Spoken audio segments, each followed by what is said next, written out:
one of the retina guys here, and this lecture originally was going to be retinal topography, which is kind of like anatomy, and biochemistry, but the biochemistry portion is probably a little bit deeper than we need to go into. So I'm going to hit a bunch of points primarily from the BCSC, the retina volume that Aaron has open. I also have a lot of points from the fundamentals book.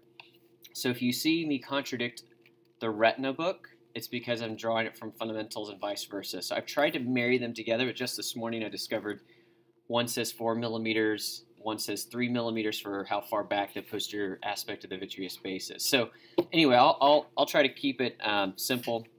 I don't have any financial interests, and by the way, if anybody has questions, feel free to interrupt. I'm attempting to record this lecture and then put it on a website. I don't know if it'll work or not. So again, here's our overview, basic anatomy. Again, vitreous, neurosensory retina, the RPE, Brooke Membrane, and choroid. So the vitreous is primarily water. Okay, most of the stuff you guys are probably already going to know. Two major structural proteins, hyaluronin and collagen. The collagen, there are 3 basic types. You have type 2, type 9, and this type 5/11. The type 2 is the most important, and as I recall, the type 9 actually shields the type 2, and the type 9 over time degenerates as somebody gets older, and that allows the type 2 collagen to cleave. As it cleaves into smaller portions or pieces, these little fibrils retract, and you get these syneretic vitreous pockets, and you get these more liquefied portions of your gel. As that gel swirls around during REM sleep or boxing match or a tennis game, you're going to have a little bit more of a chance of developing a posterior vitreous detachment. The vitreous anatomy is kind of interesting because it's really hard to detect on your clinical exam. Sometimes during surgery with triescence or triamcinolone, you can see these different bursting, these different pockets. But in general, there are a few named areas. I'll see if I can get a cursor up here. Let's see. Yep, here we go. So you see this term here, ligament of Weger, and it's an attachment between the vitreous and the lens. And then there's this little potential space between the anterior cortical vitreous and the lens, and it's called the Berger space, or Berger. I don't know if the guy's from France or not. You have the vitreous base, which is where the vitreous is most firmly attached. Vincent Vu's extremely excited about that. And then you have this area of Martesiani right where the gel is attached at the optic nerve.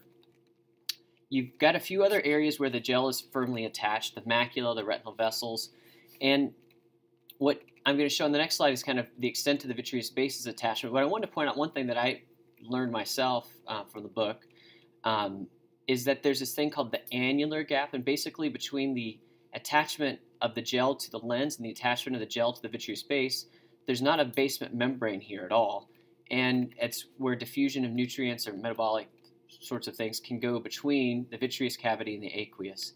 So I think that's important to know.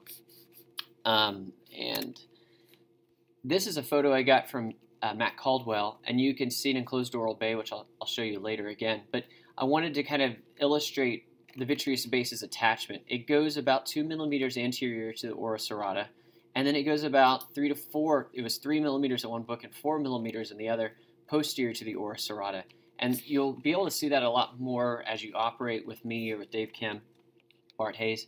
And you'll notice in a lot of people, especially high myopes or folks with lattice, or just quite a few people end up with retinal detachments, they have what I call, you'll hear me say, an anomalous vitreous base insertion, meaning they've got a little bit more of a posteriorly displaced attachment of the vitreous to the retina, and that creates a lot of problems. So when it comes to the macula, some people don't like to use the term macula at all because it's so ill-defined. I prefer the term fovea for a lot of things, not to replace macula, but because it's more precise. But you will get quizzed occasionally about a histologic definition of the macula, which is simply 2 or more ganglion cell layers. The clinical area is basically between the temporal vascular arcades. I'll show you in the next slide a little bit more anatomy. But for the fovea, it's about 1 disc area in size. It's right at the center of the macula. And for a foveola, that which closely follows but does not exactly mirror the foveolae vascular zone, the foveola is about 350 microns. So this is an optos image. Bless you. Um, and what you see here, I've kind of highlighted. This is my retina. If there's something wrong with it, please tell me. I do notice that some of these vessels disappear here, but I think it's an artifact. I hope it's not real. So the fovea is about 1.5 millimeters in diameter, just like the disc. Obviously, the disc is not. I think 1.5 is kind of an archaic average for the disc anyway, but I'm not the expert on that. The parafovea is a ring around the fovea, 0.5 millimeters wide, and then the perifovea is 1.5 millimeters wide ring all the way around that. So that takes up basically the whole macula in a lot of folks, certainly in mine. Again, this is an estimation.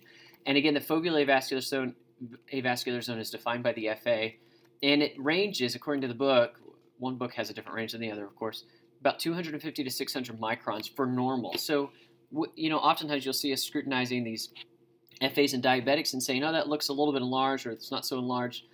It's kind of a tough call. And honestly, I like to qualitatively look at it. And this is not a very big image. This is a patient with CSR in the fellow eye.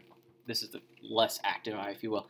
But, oftentimes you'll see this nice gradient as it goes from this kind of lighter, mildly hyperfluorescent color to hypofluorescence. And when you see like a vessel kind of skirting across this or kind of going across a dark area, then you can definitively know that something's abnormal. Peripherally, we talk about the ora serrata, and we talk, just so we're all on the same page terminology-wise, this is a dentate process. This is an ora tooth. I don't like to use that term. A dentate process, and then an ora bay, and then another dentate process. Sometimes you'll get an extra pleat of retina folded over on itself, and we call that a meridional fold. Meridional because of its orientation, and of course fold. Oops, let me go back. And the meridional folds are predisposed to getting tears at the posterior aspect. So if you see a fold of retina, then please look for a tear, especially if you're out there looking because they have symptoms. And then if you also see a ciliary process, they call it enlarged, but basically if you see a ciliary nerve aligned with the meridional fold, then we call it a meridional complex. That's just so you know all of our terminology. And let's go to the next slide. So again, this is a picture from Matt Caldwell. I've highlighted here a dentate process, ora bay, dentate process, and then this, you can think of this as two dentate processes that are kissing. They're kind of meeting in the middle, and then you've got an enclosed oral bay. And actually, this is a kind of a meridional complex because you can't see it here, but I have another slide which I'm not going to show you where he's transilluminating a little bit more. You can see that there is a ciliary nerve here, and there's a little bit of an atrophic retinal hole, and you can almost make out a pleat of retina. And those can occasionally occur with ora bays if you look in your book later on in the book. But to keep it simple, usually a meridional fold is right where you see a dentate process. All right. Macula lutea derives from the old term yellow spot. If you're an anatomist in like the 15 or 16, 1700s, you like to use all these Latin terms, and maybe you can talk to your friends in Latin. So yellow spot, this is because of carotenoid pigments in the Henle fiber layer, which I'll define for you in a little bit. And these are primarily composed of lutein and zeaxanthin. This is not lipofuscin, okay? Although lipofuscin can give you that sort of yellowish color. So in the fovea, your lutein to zeaxanthin ratio is 1 to 2.4. The zeaxanthin is a little bit higher. But once you get out peripherally, the lutein is much greater than the zeaxanthin, and we think that correlates with the rods versus cone ratio. So the lutein seems to follow the rod distribution. A lot of numbers here, probably not super testable, but in the fovea there's about 140,000 cones per square millimeter and no rods. With that said, 90% of your cones are going to reside outside of the fovea, so that you've got quite a few cones in your eye, and most of them not in the fovea. The highest density of rods is about 20 millimeters from fixation. It's a little bit higher concentration, 160,000 per square millimeter. When I was a flight doc, we were taught that, when the lights are out, you don't have your NVGs on, you're trying to identify a pixel of light. The best thing to do is, if you know where it is to sort of scan a little bit to the right or to the left and try to get it into that 20 degrees from fixation spot. And I don't know if you guys have kids, but when you're putting them to bed and you're, or if it's in the middle of the night, oftentimes I use this trick a lot just to make sure I'm not running into a doorway or catch the reflection of something. I'll look just a little bit off to the side, and I'm much more likely to pick up on something. So a little practical tip from a basic anatomy lecture. I talk a lot about photoreceptors. I'm not going to show you very many OCTs outside of this one, which if anybody can tell me what the pathologic process is, I'll buy them a Starbucks drink or Seattle's Best. I've only met one person that could tell me what this was, and they had the whole story. So this is a cone, this is a rod, and the myoid is, so again, these are cell bodies right here. You got the nucleus, which is a little bit closer to the vitread side as opposed to the sclerad side, and the rod versus the cone. But then right here you have the external limiting membrane, which basically attaches between the cell body and the inner segment. And then you have the outer segment, more sclerad to that, and then the RPE. The myoid basically contains a bunch of endoplasmic reticulum. It contains other things too, but that's the easy way to remember it. The ellipsoid has mitochondria. That's what I think is more important to know, because we talk a lot about the ellipsoid zone when we talk about OCT. And we're basically talking, it kind of seems like we're splitting hairs, because before we were calling it an ISOS, in other words, the junction between the inner segment and the outer segment. Now we're saying, well, it's not exactly right here. It's just a little bit further in, more towards the vitreous. But I think it's important to know that, and primarily because that's what everybody else is saying, and that's what the official rules are on OCT interpretation, which, again, we'll go into that more next week, I think, when my lecture on imaging comes up. There's an international conference on OCT nomenclature not too long ago. And then the discs are going to contain rhodopsin, and this is not in the book, iodopsin if it's a cone. So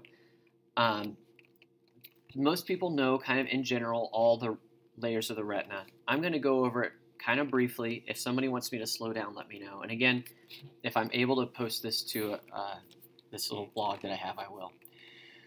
So the ILM is not a true membrane. It's formed by Mueller cell footplates, podocytes, and the attachments to the basal lamina, which again surrounds that whole vitreous that the retina creates. The nerve fiber layer, these are axons of the ganglion cells. They're heading out for the optic nerve. It's normally not myelinated until it crosses the lamina curvosa, but as we all know, when it is myelinated, it can sometimes look like a cotton wool spot. It can sometimes give you some crazy appearances, and we used to call it medullated nerve fiber layer. Now we call it myelinated nerve fiber layer. If you want to sound kind of cool and archaic, maybe, impress your older attendings, none of which work around here, but you could say medullated nerve fiber layer. So the ganglion cell layer is just what it sounds like, the ganglion. It's the cell bodies of the ganglion cells. The IPL is a little bit harder to remember. You've got axons of bipolar cells, amacrine cells, and then they're interacting with the dendrites of the ganglion cells. Here in the internuclear layer, you've got a bunch of people living. And I don't actually have very many mnemonics for this whole lecture, which is atypical for me. I should have made one up, but I don't know if it would be helpful for this, because what I think of in general, it's easier to think of when you have a much more magnified OCT, is that the hyporeflective layers are your major nuclear layers. The hyperreflective, in general, are going to be your more plexiform layers. And you know that the outer nuclear layer already is photoreceptors, rods, and cones. You know that the ganglion cell layers, so that just leaves the inner nuclear layer to have all the rest of the cells, cell bodies. So you got the nucleus of the Mueller cells, or the Müller cells. Anybody speak German around here? Müller? Does that sound right? Okay. Bunch of empty blank stares. The umlaut. I heard somebody, nope, nobody's tapping in. Okay, so bipolar cells, amacrine, and horizontal. The OPL, again, interconnections between the photoreceptor synaptic bodies and then those bipolar and horizontal cells. The book likes to go into these midget bipolars and bipolar on and offs. If you want to talk about that stuff, we could certainly talk about that offline. It's, I think, kind of low yield for testing purposes, and it's not something that's clinically relevant, although it is pretty interesting. It has a couple of diseases that it's relevant for, which we'll talk about in my ERG lecture. In the foveal region, the OPL is thicker, more oblique, almost parallel, and we call it the Henle fiber layer. Some people say it extends all the way through the macula. Certainly, you're safe to say the Henle fiber layer is present throughout the fovea within the OPL. And again, ONL, the outer nuclear layer, is the nuclei of the cone and rods. The ELM is not a true membrane. We already showed you in that other slide that it's basically corresponds to the junction between the cell body and the inner segment of the photoreceptors. And then it's highly fenestrated, so it's not part of your blood-retinal barrier. So the boundary between the retinal and choroidal vascular supply varies according to, topographic location, retinal thickness, and amount of light present. I think the next fact is really interesting. The retinal vascular system supplies only 5% of the oxygen that the fundus uses. The choroid supplies the rest. So, all right, RPE. I think we're doing pretty good on time. We're probably going to finish early here. A monolayer of cuboidal, hexagonal, pigmented cells continues with the pigment epithelium of the ciliary body and iris. 16 microns in diameter on average. It ranges from 10 to 60 microns. This is probably one of the more important things I'll say this whole lecture. Compared with RPE cells in the periphery, foveal RPE cells have 4 characteristics that make them different. They're taller, they're thinner, which are 2 different things. They have more melanosomes, and those melanosomes are larger. So when we talk about fluorescein angiography soon, we'll say, why is the FAZ so dark? One of the reasons, of course, is that there's no retinal blood vessels there. But the rest of the reasons are here, plus the carotenoid pigments that are present in the Henle fiber layer, lutein and zeaxanthin. So those things all contribute to why the center of the FA is so dark, or should be dark. We're going to go into all these functions of the RPE. We're going to touch on each one and what I think is most important, because the book does list these things in multiple places. So the RPE, this is how it helps the neurosensory retina. It absorbs light. So they've got these melanosomes. These are light absorbers. They basically keep that light from going in any deeper and causing even more oxidative damage. It phagocytoses rod and cone outer segments. When it doesn't do this, you have all sorts of problems. And when you have a neurosensory retinal detachment, it can't do this. If you have whether that's exudative, RRD, or TRD, it can't do this. And so classically in central serous, we'll see all those extra outer segments, those discs lining up and kind of, you'll hear us use the term, they're shaggy, segments, basically this shaggy hyperreflective layer posterior to the neurosensory retina. It helps the neurosensory retina by participating in retinal and PUFA metabolism, so polyunsaturated fatty acids. So when rhodopsin is stimulated by light, it releases this all-trans retinaldehyde. Before that opsin molecule can convert back to rhodopsin, it has to gain that 11-cis retinaldehyde. This is basically generated in the RPE, and when it's not generated in the RPE, you have problems, or if it accumulates in the RPE without coming back over. It forms the outer blood ocular barrier.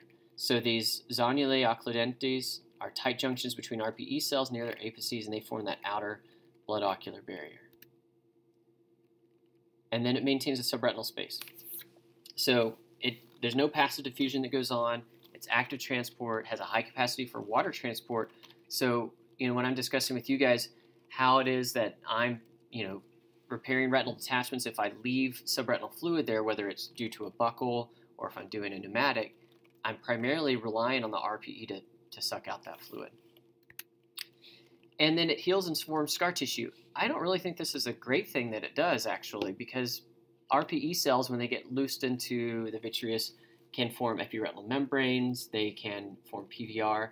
I was trying to think of an instance where you want the RPE to form scar tissue. I suppose to stop bleeding, like after you have a commotio retinae or choroidal rupture, more choroidal rupture than commotio retinae, or maybe a scleroteria. Maybe that's helpful, but outside of just stopping hemorrhaging, I'm not really sure if the way that RPE forms scar tissue is particularly helpful to the retina. Okay, so Brooke membrane, kind of winding down here. This has got basement membrane on either side of inner collagenous zone, middle elastic fibers, and then an outer collagenous zone. And then pseudoxanthoma elasticum is associated with increased fragility of Brooke's membrane. So the choroid, it's supplied by long and short posterior ciliary arteries, perforating anterior ciliary arteries, and it gets as thick as about 0.22 millimeters posteriorly, and at the oar it's about 0.1.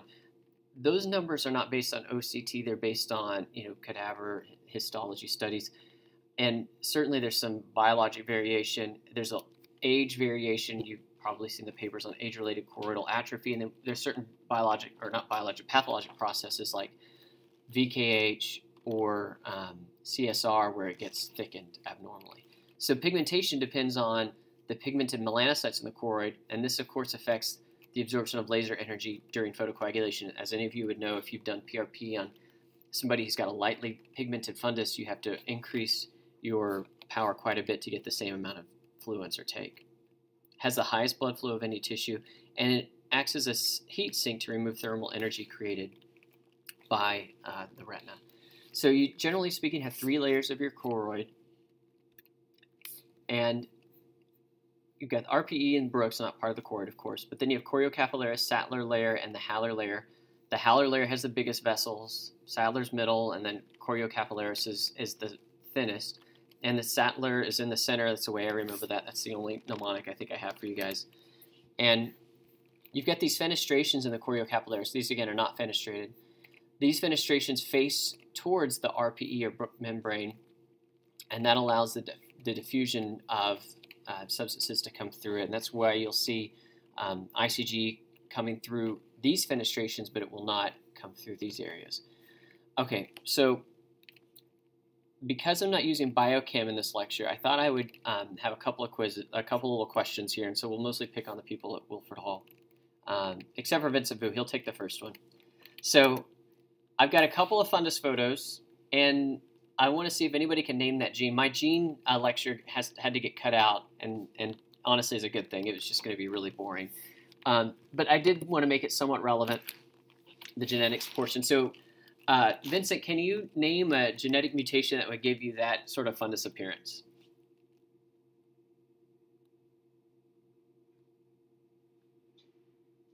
You can describe it first if you want.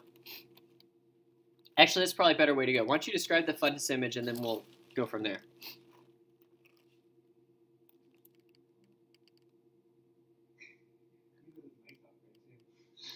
So that's appears to be an area of atrophy, right? Essentially, on the fovea with whiter spots or infiltrates around the periphery, along the arcades, and red and macula. Genes that would cause this. Vincent, let me repeat what you said back, just because I'm trying to record this. You said some color fundus photo of the right eye with some central atrophy, and you mentioned some spots or flecks just outside of that central zone of kind of a beaten metal bronze appearance.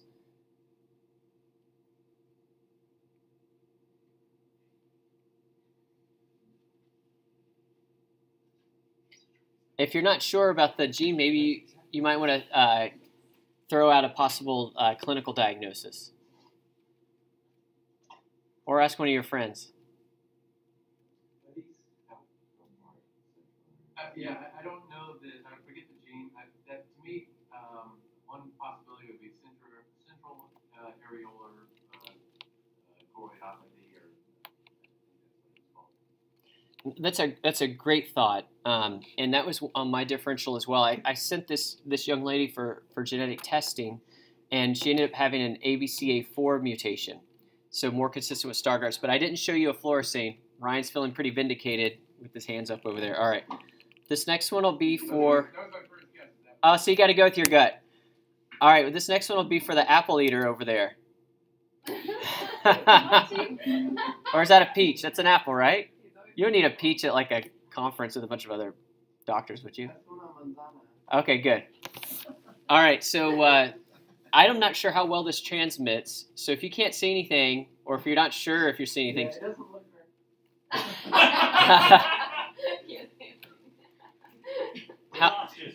Do you want me to describe it for you, or can you see any peripheral lesions? Is that a cherry red spot? It's not a cherry red spot. All right, here, I'll describe it. So you've got optic nerve here, and out here you could see 3 pigmented lesions. I can see some pigmented lesions peripherally here. Okay. Maybe like multiple chirpy lesions. Okay, you're really close. I want to point out they have a little hypopigmented comet-like tail pointing towards the disc. Does that refine your differential at all? Gardner syndrome. Excellent. You listen very well. All right, yeah, so it's familial adenomatous polyposis, Gardner syndrome. These folks don't come in without a diagnosis these days. Occasionally you'll have somebody that comes in saying rule out Gardner syndrome, but genetics is so good that I don't think anybody relies on ophthalmology anymore for this. All right, we'll pick on somebody here. All right, Dr. Hager, this is a tough one. Yes? Familial adenomatous polyposis? I didn't hear what your question was. Oh yeah, it's on. It's. I think it's like the FAP gene. Does anybody know? I think it's on 5P or 5Q. All right, FAP. So okay, so here we got NOCT, and Aaron, Dr. Hager. Let's see if I can get my cursor over there for you. This little line, this is an RT view. This is a different model than we use here, but this little line tells you this is a vertical cut. That may help you. It may not. A color fundus photo would basically nail the diagnosis for you. Make it a little bit harder and maybe not all that pathognomonic. I'll point out another salient feature, unless you want to interrupt, is that so we see the subretinal space here, and the subretinal space is partially filled with this material. And the reason this is important, this is a vertical one, is that material is layering inferiorly.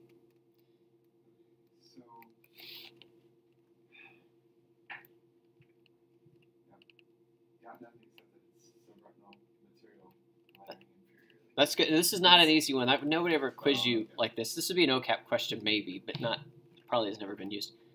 Anybody else want to guess? Yeah, at best disease. So again, you couldn't make the diagnosis from this image, but this is a patient that we made the diagnosis in, and then I used this image. And it's the bestrophin gene. I think it's chromosome 11, and it's autosomal dominant. All right. And I got to pick on Jared Kellstrom. It's more fun to pick on people at other places. This is a tough one, and if you want to describe it, that might be a good place to start. Color from the photo of the left eye, the appears clear, vessels appear normal. There are multiple yellowish spots throughout the fovea and also in the periphery, possibly subretinal.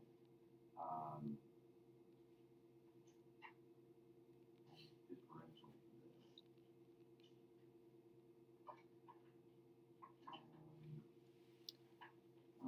Would it help if I told you that these tiny little yellow subretinal lesions that you're seeing would probably be characterized as drusen? Yeah, so like autosomal familial or autosomal dominant drusen. Yes, and what's another name for it?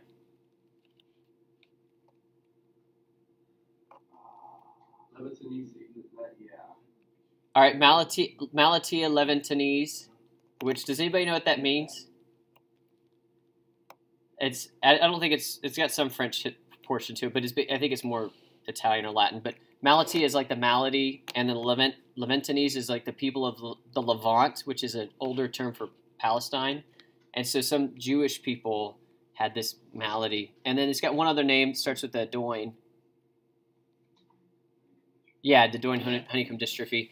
And then does anybody know the gene? EGFR, it's like the EGFR. Yeah, there's probably a couple variants out there, but the EFEMP1, I think there is an EFGR something in there too, but the book lists EFEMP1. All right, this is a tougher one because this isn't like a classic picture of it, although this is one of my patients. Yep, I heard somebody say it. What was that? That's good. No, don't keep it on mute. I want this to be a little bit more interactive. It's too early to just hear me talking all day. So what's the gene that causes choroideremia?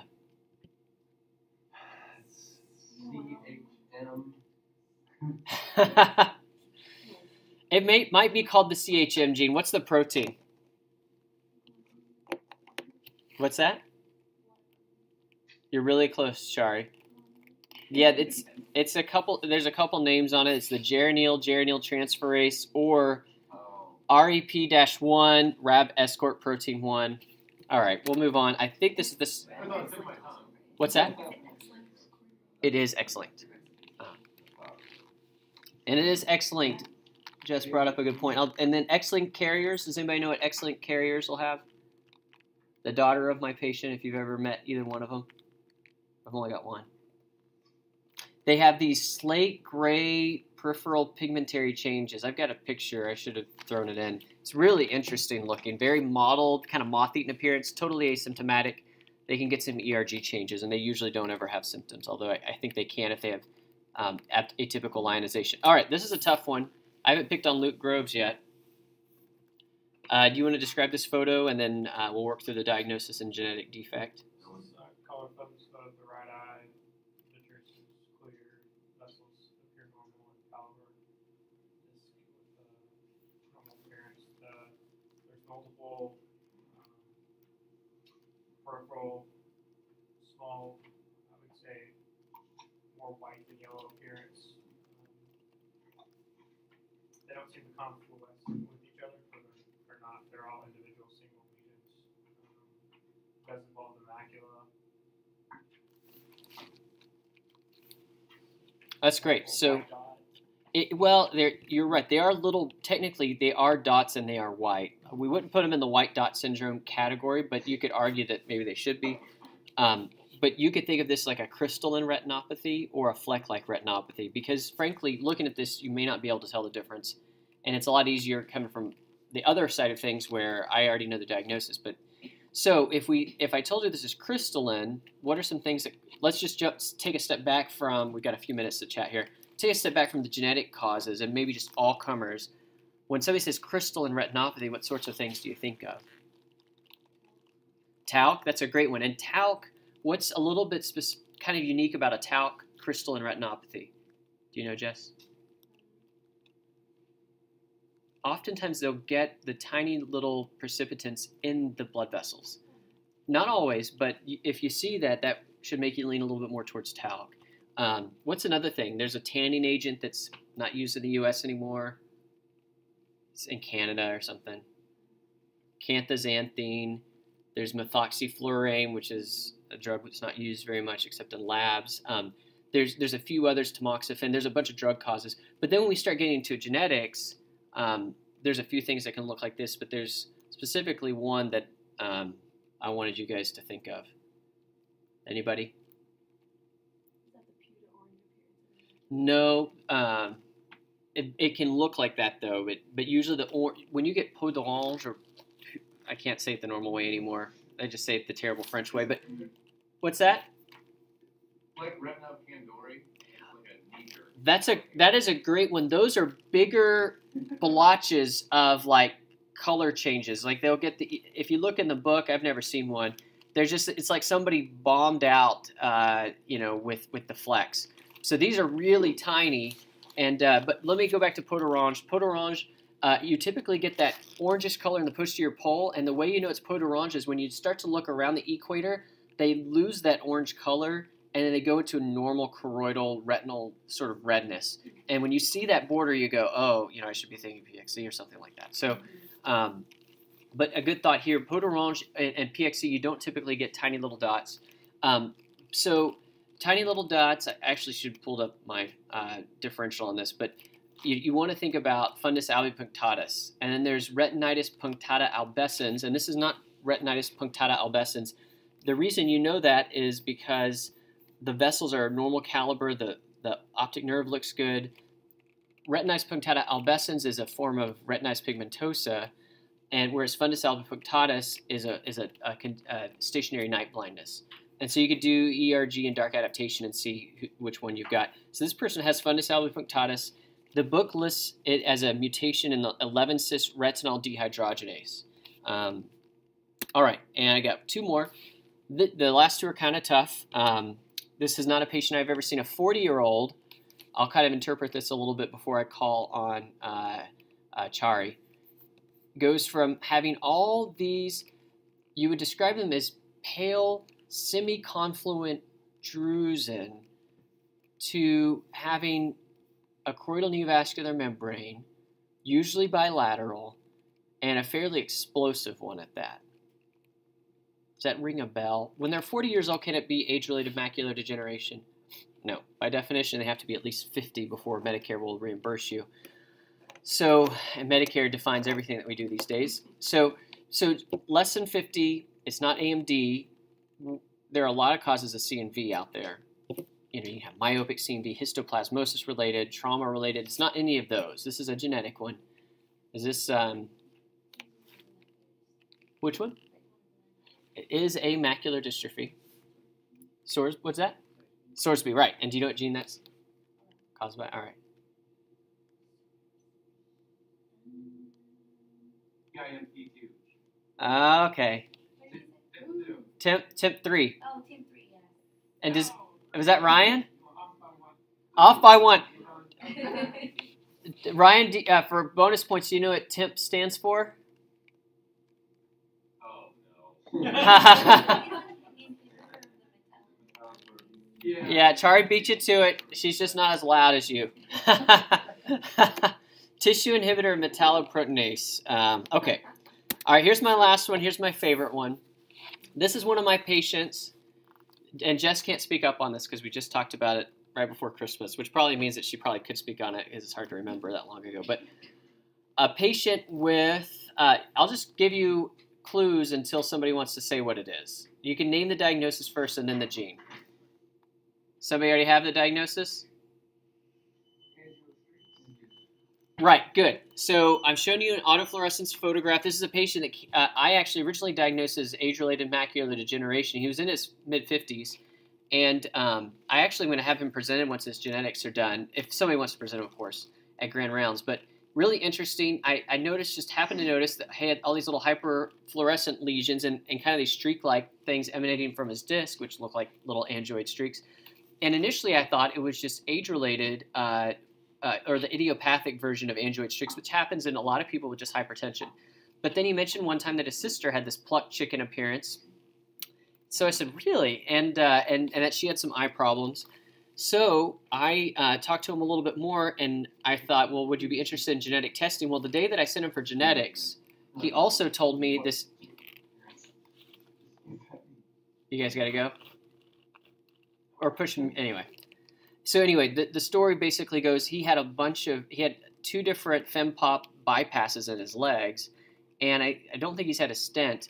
But then as I looked up the gene that causes this, which Jess and I were talking about, ABCC6, it also causes this pre-senile or early onset peripheral arterial disease.